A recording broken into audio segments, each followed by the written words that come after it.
Allez, c'est parti pour la petite randonnée de la Rhune. Donc il y a 760 mètres de dénivelé, je crois. Je pars pour près 4 heures de rando. Je commence ici. Allez.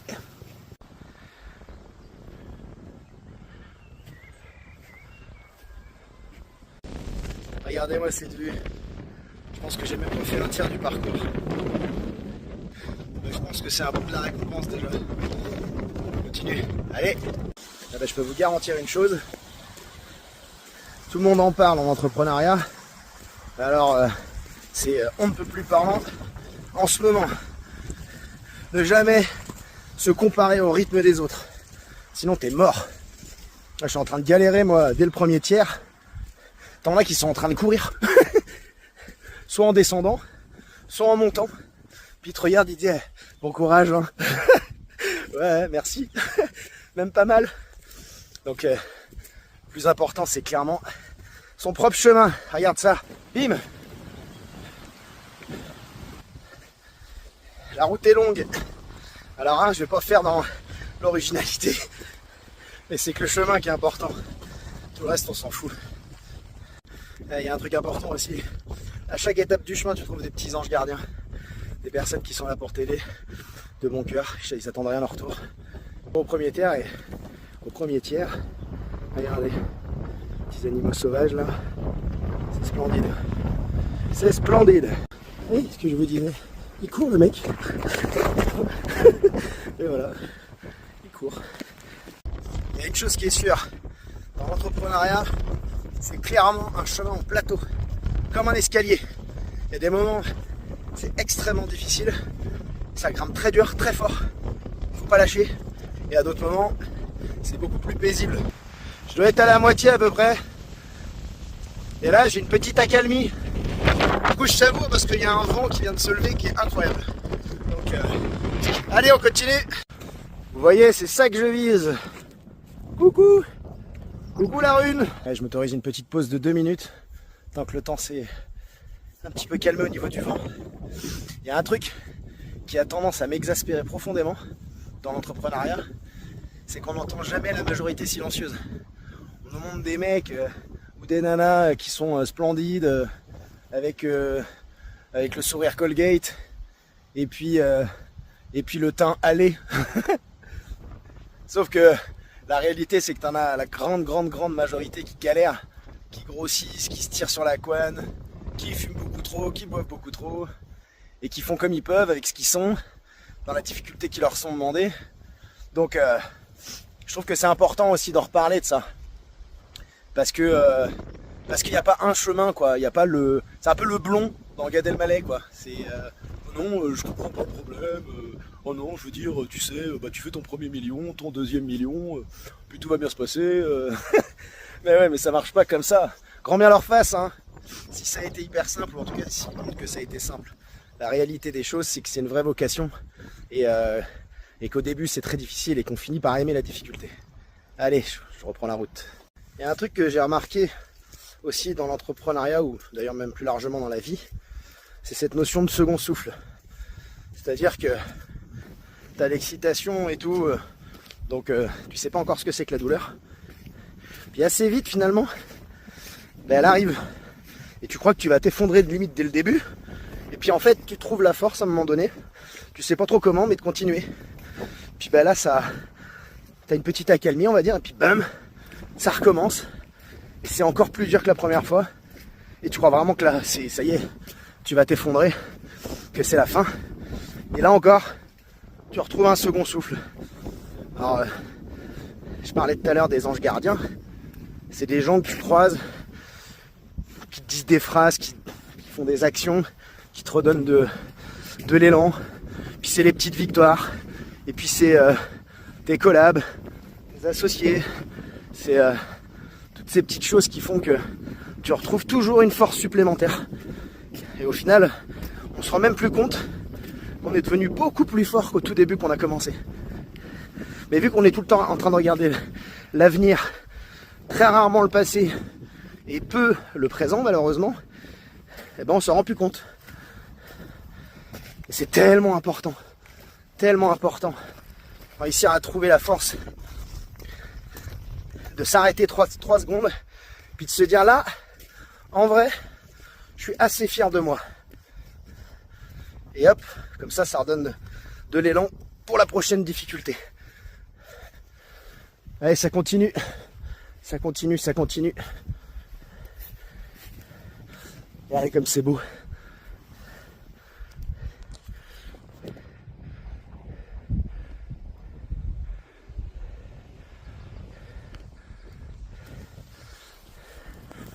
Voilà, j'arrive à un coin magnifique encore.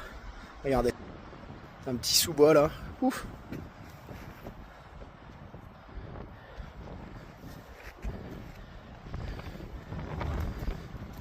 À l'occasion de dire un autre truc que je me suis rendu compte. On sera tous d'accord pour dire que en entrepreneuriat, faut savoir vendre. Sinon, t'es mort en fait. C'est aussi simple que ça. Sauf que, pour être tout à fait transparent, et je vous assure que c'est de l'humilité, j'ai toujours été dans le top, dans les top vendeurs des boîtes que j'ai faites. Et en fait, quand on a commencé Randy Renda, j'ai été surpris de voir qu'en fait, tu peux être le meilleur vendeur de la Terre, c'est pas forcément ce qui fera de toi un bon entrepreneur. Pourquoi ? Parce que même si tu es un vendeur intelligent, il y a des choses que tu peux pas savoir. On a commencé avec notre première activité, on a vendu, on a même beaucoup vendu, sauf que vient se greffer les problématiques de product market fit. Donc est-ce que ton marché répond bien avec ce que tu proposes ? La valeur, donc le panier moyen, c'est quoi ? Si tu mets 3 mois à signer un truc à 900 balles, mais change en fait, ça sert à rien, parce que tu seras mort avant d'avoir commencé. Et en fait, toutes ces choses-là, justement, de trouver la parfaite adéquation entre sa proposition de valeur et son marché, en fait, je me suis rendu compte beaucoup plus tard qu'il y a énormément peu d'entreprises qui réfléchissent comme ça. Et du coup, c'est ça qu'on met vachement en avant dans les accompagnements qu'on fait aujourd'hui, dans l'accompagnement de la prospection et de la prospection multicanal et de la stratégie. C'est qu'en fait, on leur explique à tous, mais en fait, si tu automatises un truc qui est pourri, tu auras toujours des résultats pourris en fait. En revanche, soit tu sais déjà un petit peu comment répondre ton marché, la bonne proposition de valeur et comment tu adresses tes prospects, là tu peux automatiser parce que du coup tu vas gagner un temps de malade. Puis les résultats ils vont se scale. Mais par contre effectivement il n'y a rien qui est magique quoi. Et des fois il faut du temps pour le trouver. Nous on a mis énormément de temps, hein. C'est pour ça on sait de quoi on parle. Mais par contre une fois que tu l'as trouvé, c'est le ROI entre guillemets il est absolument énorme. Allez on continue. Oui, quand je vous dis qu'il y en a qui courent. Ça sera la prochaine fois. Hein. L'année prochaine, promis, je cours au moins un tiers du parcours. Voilà.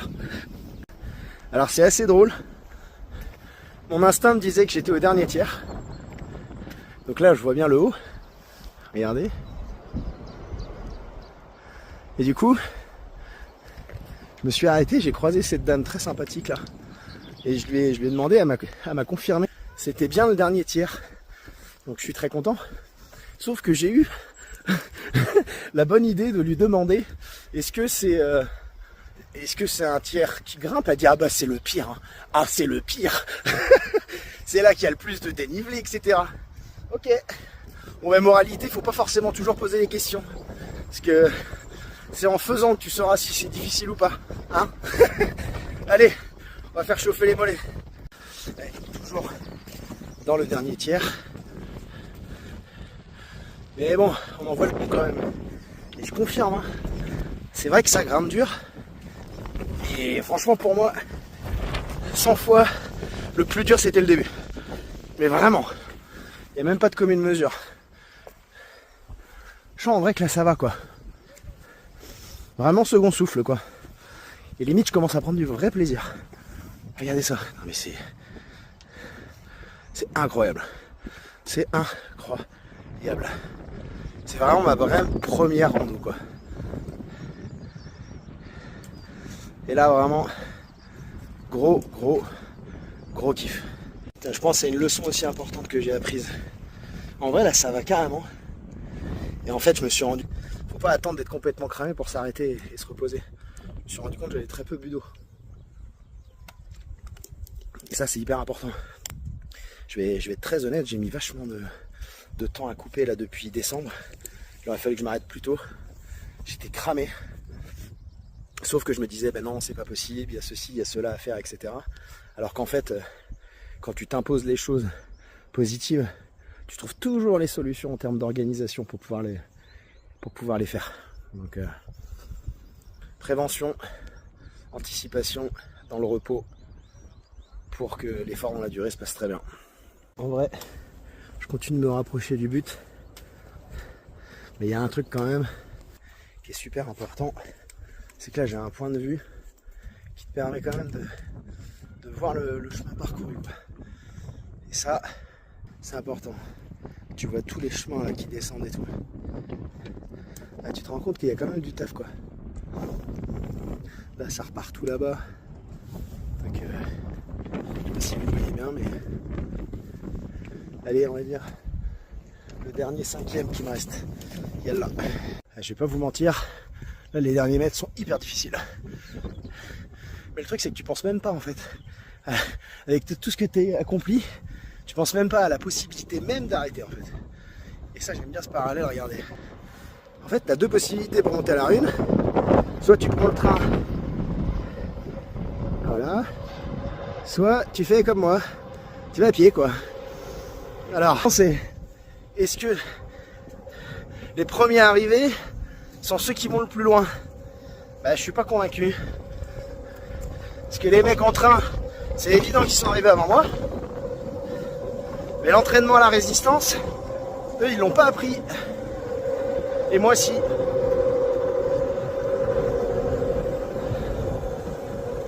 Bon, un petit coup de train ça aurait été cool quand même. Et ben voilà, mission accomplie. J'ai mis 1h40 à gravir le sommet. Alors je vais montrer ce que ça donne.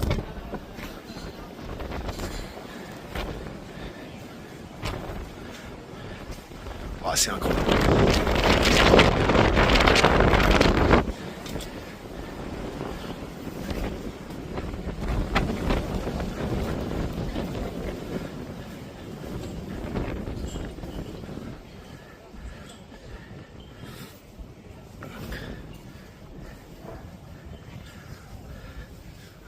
Vue 360 de ouf.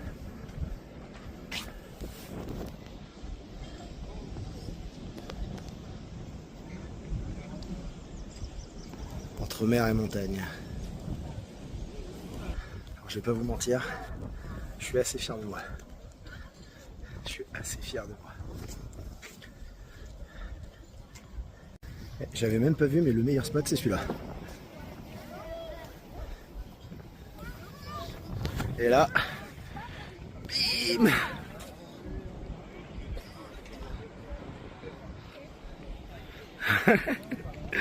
Incroyable, c'est juste incroyable. En vrai, cette rando, elle m'a fait réfléchir sur les choix que je fais, le sens de la vie.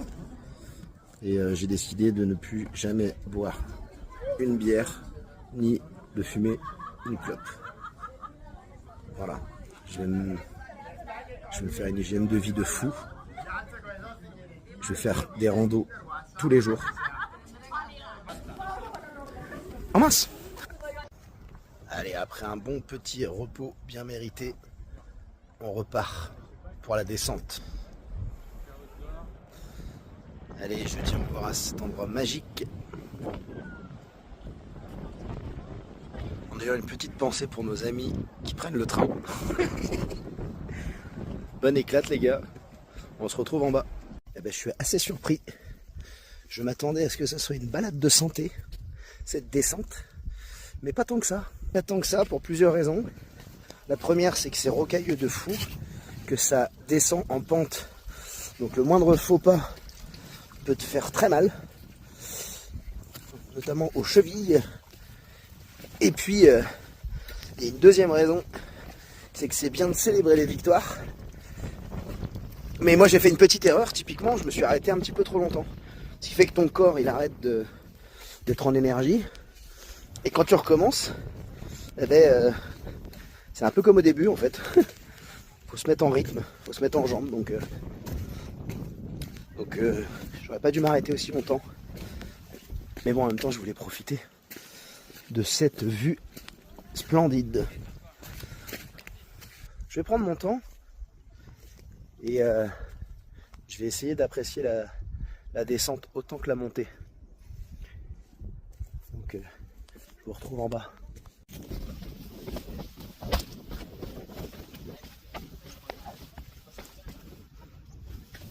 Autre pensée qui me vient, la notion de risque et de prise de risque va avec la confiance. Je suis parti du sentier principal. Je sais que je prends un risque parce que fondamentalement c'est beaucoup plus escarpé, beaucoup plus raide, beaucoup plus compliqué. Par contre, j'estime que si je gère bien le risque, alors la récompense sera encore plus grande.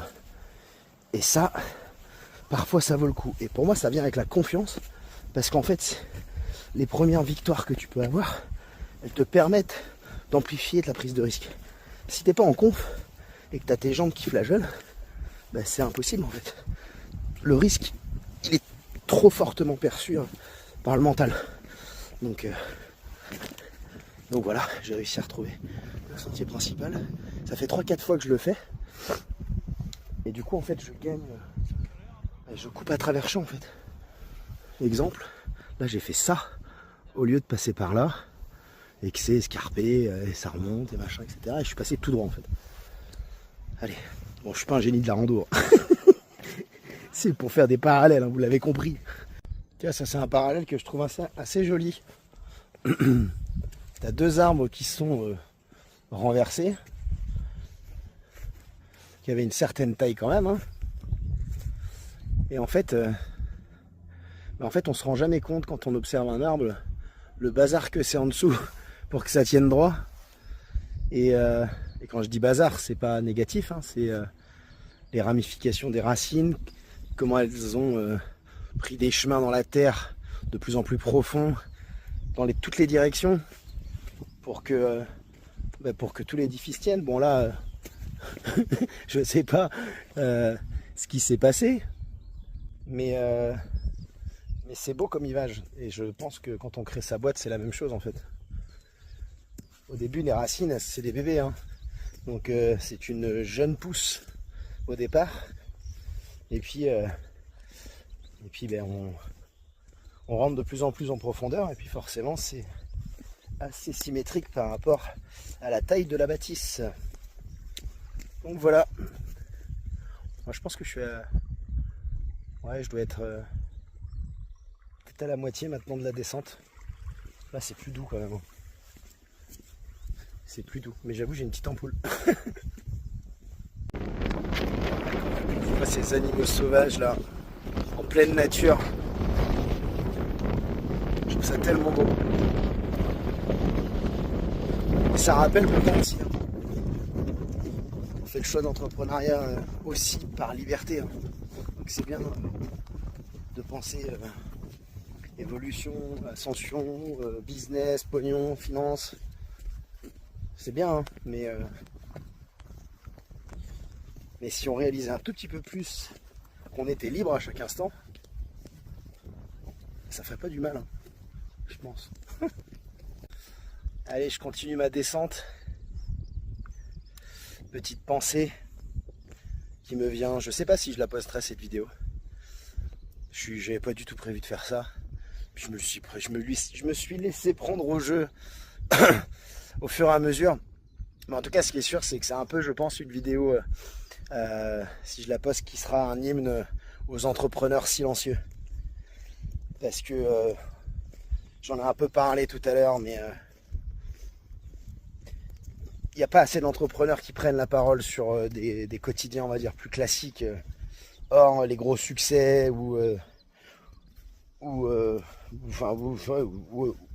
et c'est tout. Ouais, on n'en entend pas assez parler. Et je trouve ça dommage parce que je peux vous assurer que nous, on sait ce que c'est avec Randy Renda. On a perdu de l'argent la première année, on a perdu de l'argent la deuxième année. Si on n'avait pas pivoté, on aurait perdu de l'argent la troisième année. et on serait sans doute plus là. Et on a écouté le marché, on a écouté les clients, on a écouté les besoins, on sait écouter aussi. Puis résultat, voilà, on a finalisé notre 3e année en étant rentable. Et puis on amorce une 4e année qui est plus du tout dans les mêmes sphères en fait. Et j'ai pas honte de le dire, hein, j'en suis fier, mais je peux vous assurer que le parcours il a été extrêmement difficile et douloureux. Douloureux à des niveaux émotionnels, à des niveaux financiers, à des niveaux du corps. Même le corps il trinque dans ces moments-là, tu grossis, tu prends cher, hein, les angoisses, les nuits sans sommeil, les choix que tu fais aussi sur ta vie perso, enfin il y a beaucoup de choses. Hein. Et je reste convaincu que l'entrepreneuriat c'est une vraie conviction, c'est une vraie vocation, pardon. Et voilà, tous les plus petits entrepreneurs, ceux qui font pas les dizaines ou centaines de millions dont on entend la plupart du temps parler, mais la grande majorité c'est des boîtes qui sont relativement petites et qui font des super belles choses en fait. Donc c'est un peu pour ça je pense que je prends ma parole aujourd'hui. Regardez le petit cadeau. Je peux te toucher? Je peux te toucher?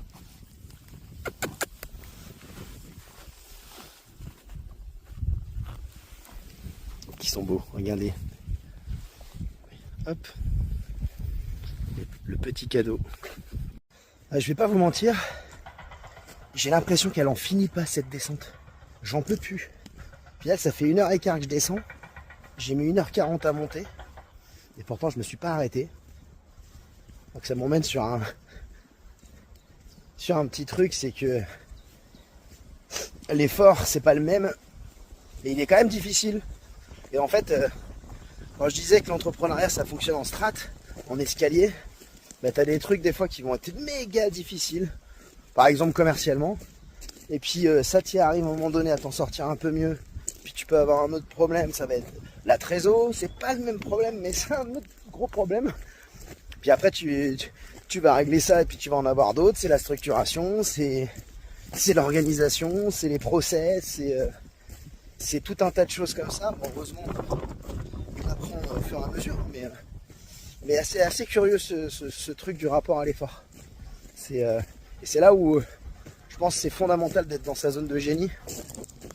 Chaque membre d'une équipe doit l'être le plus possible, parce qu'un effort qui va sembler impensable pour quelqu'un, une difficulté qui va sembler trop difficile, pour l'autre ça va être beaucoup plus simple, et vice versa. Et d'ailleurs, pour ça que j'ai clairement la chance d'avoir un amour d'associé avec qui c'est une entente parfaite, et surtout avec qui on est ultra complémentaires, quoi. Parce que moi j'aurais beaucoup de mal à faire, hein. Lui excelle là-dedans et vice versa.